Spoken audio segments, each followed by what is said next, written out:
Boris Yeltsin's loyal troops did their job. Using tanks and machine guns, the Russian army overwhelmed defiant forces inside the legislative center. After a 10-hour battle, hundreds of anti-Yeltsin rebels walked out of the parliament building under a white flag and were taken into custody. A short while later, their two leaders, Parliamentary Speaker Ruslan Khasbulatov and former Vice President Alexander Rutskoy, gave themselves up and are now believed to be at a maximum security prison in the Russian capital. Casualty estimates run as high as 500 dead. Overnight, fire consumed the upper floors of the Russian White House, while government troops continued to fight sporadically with snipers in the neighborhood.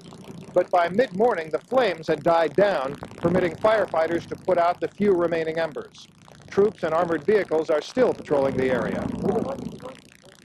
Yeltsin says it may take a week to put things back to normal here, but for the moment anyway, the worst part of this nightmare seems to be over. Terry Phillips for CBS News, Moscow.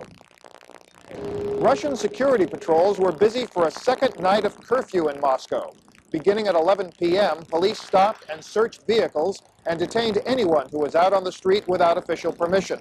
Troops continued to guard the area around the Russian White House, although there were no reports of fighting near the burned-out Parliament building. Gunfire was heard in other parts of the city. Police say at least some of that shooting was attributable to what they called ordinary hooliganism. The Russian army helped remove disabled vehicles from the streets of Moscow. According to a military spokesman, there were no attacks on government troops overnight.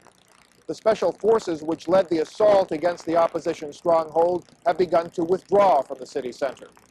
Administrators at the Ostankino television tower are still assessing damage to the broadcast facility, where scores of people were killed.